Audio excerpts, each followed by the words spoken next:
Good morning everyone, welcome back to my channel R S vlogs. আশা করি তোমরা সবাই ভালো আছো, আমিও ভালো আছি। আজকে হচ্ছে সানডে, আর আজকে আমি এখান থেকে ব্লগটা স্টার্ট করছি। তার কারণ হচ্ছে সানডে, আর আজকে রান্নার দায়িত্বটা নিয়েছে বাবা।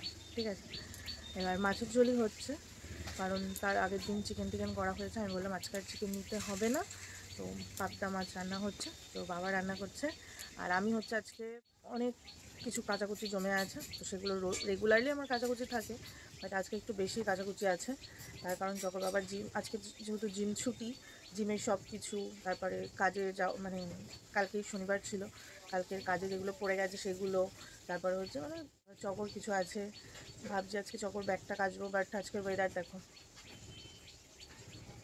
পুরো একদম মেঘলা মেঘলা ওয়েদার, রোদ নেই। জানি না, কাচাকুচি তো করবই, শোকাবে নাকি জানি না। চলো এখন কাচাকুচি সার্ফ আমি দিয়ে দিয়েছি, এই যে এখানে সার্ফের জল আমি করে রেখেছি।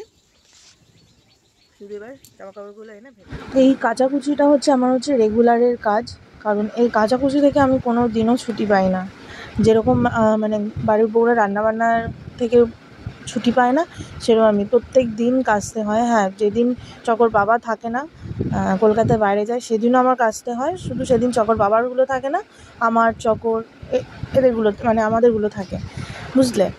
আর হচ্ছে দেখো, চকর বাবারগুলো আমি আলাদা করে ভিজিয়ে মানে আমি আলাদা গামলাতে রাখি, কারণ দেখো কিছু কিছু আগে অনেক দু তিনটে শার্ট আমার এই একসাথে কাচার চক্করে মানে কালার লেগে গেছিলো, বুঝলে। তো সেই থেকে আমি ওর শার্ট প্যান্ট আমি সবসময় আলাদা কাচার চেষ্টা করি। তো সার্ফের জলে আগে ওটা ভিজিয়ে দিয়ে তারপরে হচ্ছে আমি অন্য গামলায় রেখে দিই, সার্ফের জল শুদ্ধ অন্য গামলায় রেখে দিই। আর এখানে আমি একটু বাবার সাথে কথা বলছিলাম। আমি কাচাকুচি তো করছি, আর কাচাকুচি করতে করতে বারবার আকাশের দিকে তাকাচ্ছি, ঝিরিঝিরি বৃষ্টিও পড়ছে। জানি না কী করে কী শোকাবে, সবই মোটামুটি মানে যখন বাবার শার্ট প্যান্ট ফ্যানের তলায় দিলে মোটামুটি শুকিয়ে যায়, এবার জিমের টাওয়ালটা কী করে শোকাবে বুঝতে পারছি না। তো এখন করব হচ্ছে চা। আর তোমাদেরকে একটা জিনিস দেখাই, কালকে ব্লিঙ্কিট থেকে এটা আনানো হয়েছিল, এই যে দেখতে পাচ্ছ আমুল স্প্রেড কৌটো, অনেক দিন পর দেখলাম, মানে এরকম টিনের ডিব্বাটা অনেক দিন পর দেখলাম। তো যাই হোক, আমাদের যেহেতু গরু দুধ দেওয়া এখন বন্ধ করে দিয়েছে, মানে আমরা নিজে থেকে বন্ধ করিনি, যে দিচ্ছিল তারই বলছে গরুর এখন দুধ হচ্ছে না, তো যাই হোক ওটার কারণে বন্ধ করে দিয়েছে। আর যেহেতু এবার দুধ বন্ধ করলে তো আর চাও খাওয়া বন্ধ হবে না, তো সেই জন্য চকর বাবার চা, চকর একটু দুধ বিস্কুট খাওয়ার জন্য এই আমুল স্প্রেটা তো বাচ্চারা খেতেই পারে, আমুলিয়াটা খাওয়া যায় না। তো এটা এখন চকো বললো, এইটার কারণেই চকো বললো, উঠেই বললো যে মামা আমি দুধ বিস্কিট খাবো, ওকে একটু করে দিই। এবার দেখো লিকুইড দুধ তো আনা হবেই, যেহেতু ফ্রিজটা খারাপ, তো সেই কারণে এখন আপাতত এটা দিয়ে কাজ চালাই, পরে আবার আনা যাবে লিকুইড দুধ। এখন একদিকে ভালো হয়েছে, এটা দিয়ে চা করলে আমি একটু চা খেতে পারবো, আগে তো গরুর দুধ দিয়ে চা করলে আমি খেতে পারতাম না। তো চলো এখন চকোর জন্য বানিয়ে নিই। এখন ফোনটা রাখা আছে হচ্ছে আমার ইন্ডাকশানের একটা কোনার হেলান দিয়ে রাখা আছে, তো ইন্ডাকশানেই করবো নাকি ভাবছি, নাকি গ্যাসে করে নেবো।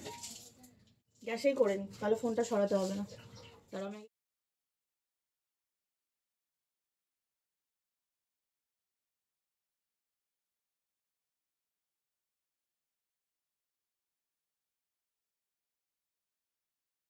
চকর বাবা বললো এখন চা খাবে না, পরে খাবে। তারপর চকর বাবার ফোন, এখন হচ্ছে আগে চকর জন্য দুধটা করে দিই, তারপরে চা করবো। এই যে এখানে আর একজন হাত পেতে দাঁড়িয়ে আছে গুঁড়ো দুধ খাবে বলে। চলো যাও। এই জিনিসটা নতুন কিছুই না, এটা আমরাও ছোটোবেলায় মানে আমাদের মা বাবারা যখন করতো এইসব মানে এই গুঁড়ো দুধ দিয়ে চা বা গুঁড়ো দুধ দিয়ে কিছু যদি করতো, আমরাও পেছনে দাঁড়িয়ে থাকতাম, হাত পেতে দাঁড়িয়ে থাকতাম যে কখন একটু গুঁড়ো দুধ দেবে আর চেটে চেটে আমরা খাবো। আমার তো ভীষণ ভালো লাগে পার্সোনালি, বাট এখন যেহেতু মানে সংসারে এসে গেছি, বাড়ির বউ হয়ে গেছে, বা সবসময় তো আর খাওয়া যায় না।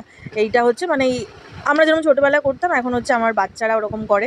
আমার বাচ্চা কি বলবো, চকর বাবাও ওরকমই করে, তাই আমি বলছি এনেছো ঠিক আছে, কিন্তু এটা লুকিয়ে রাখার দায়িত্ব কিন্তু আমার, ঠিক আছে। যে তখন বলবে না যে একটু গুঁড়ো দুধ দাও, মানে এটা এবার চকর জন্য বলছি না, আমি চকর বাবার জন্য মেনলি লুকিয়ে রাখতে হবে, কারণ চকর অত সাহস নেই যে একা একা নিয়ে খাবে, এবার চকর বাবাকে তো আর আমি বারণ করতে পারি না, তো সেই কারণে আমার লুকিয়ে রাখতে হবে। তা না হলে দুদিনে শেষ হয়ে যাবে এই গুঁড়ো দুধ, কারণ এটা এতটাই টেস্টি খেতে গুঁড়ো দুধ। আর দেখো আমি আমার চাটা করে নিয়েছি, বাবাকে আগে লিকার চা করে বাবাকে দিয়ে দিয়েছি, আর এখন হচ্ছে আমার চাটা আমি করছি। অনেক দিন পর দুধ চাটা খাবো। কী বলো তো, আমার না চায়ের অত নেশা নেই, আমার হচ্ছে চায়ের সাথে যে বিস্কিটটা খুব ভালো লাগে, মানে আমার চা কম বিস্কিট বেশি দাও, আমি তাতে খুব খুশি হব। আজকের ওয়েদারটা দেখো, একদম মেঘলা মেঘলা ওয়েদার, না আছে কোনো গরম, না আছে কোনো প্যাচ প্যাচে ঘাম। তারপর আমি চলে এসেছি আমার কাজ, বাসি বিছানা তোলা। তোমরা তো দেখলেই চকোর বাবা যেহেতু এখন বেরোলো, মানে ফ্রেশ হয়েই ও চাটা না খেয়েই বেরোলো, কারণ ওর একটা বন্ধু এসেছিলো এখানে বাড়ির সামনে এসেছিলো বলে। ও বলে ঠিক আছে চা এখন খাবো না, আমি এসে একেবারে ভাত খেয়ে নেবো, চাটা বাইরে খেয়ে নেবো। তাই জন্য আমি ভাবলাম চলো তাহলে বিছানাটা গুছিয়ে নিই। আমার চাটা এনে টেবিলে রেখেই বিছানাগুলো আগে গুছিয়ে নিচ্ছি, কারণ বিছানা রেখে আমি ওই বিছানায় বসে চা খেতে পারবো না। চা কি আমার মানে ঘরে ঢুকলেই যদি দেখি বাসি বিছানা পড়ে আছে, আমার খুব মানে কেমন একটা গায়ের ভেতর কেমন একটা করে, তারপর খুব বাজে একটা ফিল হয়। তো সেই জন্য আমি তাড়াতাড়ি করে বিছানাটা তুলে নিচ্ছি, তারপরে জানলা খুলে জানলার পাশে বসে আরাম করে একটুখানি চা বিস্কিট খাবো। আমি চায়ের থেকে কিন্তু বিস্কিটটা বেশি খাই, চা আমাকে কম দিলেও আমার কোনো প্রবলেম নেই, কিন্তু বিস্কিট আমাকে বেশি খেতে হবে। মানে হয়তো হাফ কাপ চায়ে আমি 5 থেকে 6টা বা 6টা থেকে 7টা আমি বিস্কিট খেয়ে নিতে পারবো। আমার বিস্কিট এত পরিমাণে ভালো লাগে চায়ের সাথে, বেসিক্যালি মানে আমার ভীষণ ভালো লাগে চায়ের সাথে, সে মেরি বিস্কিট হোক কি নোনতা বিস্কিট হোক যাই হোক। আর দেখো আমি চা খাচ্ছি হচ্ছে চকোর বাবার কাপে। আর আমার তো নিজের পার্সোনালি কোনো কাপ নেই, সবারই পার্সোনালি কাপ আছে, মগ আছে, বাট আমার তো নেই, কারণ আমি যেহেতু চা খেতাম না। কিন্তু এবার থেকে ভাবছি আমার জন্য একটা, আমি আমার চা খাওয়ার জন্য একটা মগ বা কাপ আমি একটা কিনবো। দেখা যাক কতদূর কী করি, অনলাইনে চেক করতে হবে। আজকে যেহেতু রান্নার দায়িত্বটা বাবা নিয়েছিল, তো সেই কারণে আমার আজকে রান্নাঘরের দিকে যেতে হয়নি সেরকম একটা, শুধু চা করার জন্য যাইটুকু গেলাম, ব্যাস এইটুকুই। আর আজকে সেরকম একটা গরমও নেই। আমার স্নান হয়ে গেছে। আজকে ভেবেছিলাম শ্যাম্পু করব, কারণ সানডে আছে, আর সপ্তাহে অন্তত 2 দিন করে আমি শ্যাম্পু করি। মানে আজকে আর শ্যাম্পু করা হলো না, ভেবেছিলাম করব কিন্তু আর করা হলো না, কারণ মেঘলা মেঘলা ওয়েদারের জন্য। এবার এখন যদি শ্যাম্পু করি ঠান্ডা লেগে যাবে। চকোকেও আজকে করাতে পারলাম না। আর চকো সানডে করে শ্যাম্পু করে ওর বাবার সাথে, কিন্তু আজকে চকোর বাবাও এখনও পর্যন্ত আসেনি, সেই সকালবেলা বেরিয়েছে এখনও আসেনি।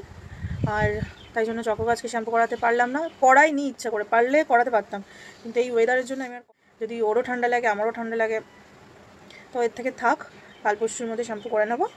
তো হ্যাঁ, এখন হচ্ছে খেতে দেবো চকোকে, আমি খাবো, আর চকোকে খাওয়াবো।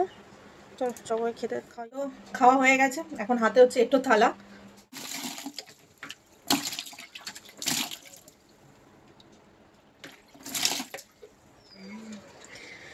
তো আজকে শ্যাম্পু করার কথা ছিল, তখন তো শ্যাম্পু করতে পারিনি, বাট এখন বিকাল 5টা বাজে, তো ঘুম থেকে উঠে একটু শ্যাম্পু করে নিলাম। তার কারণ হচ্ছে আজকে সন্ধ্যেবেলা একটু বেরোনোর আছে, মাথায় তেল দেওয়া নিয়ে মাথা ওরকম অবস্থায় যাবো, তো সেই কারণে শ্যাম্পুটা।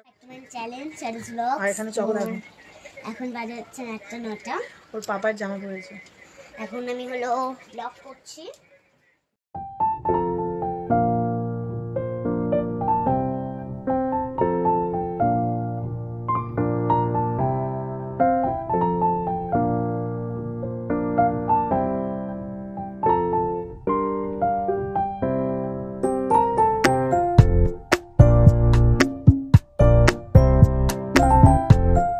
আমরা কোথাও ঘুরতে গেছিলাম সেটা নেক্সট ব্লগে তোমাদেরকে জানিয়ে দেবো, ঠিক আছে? তো চলো টাটা, গুড নাইট।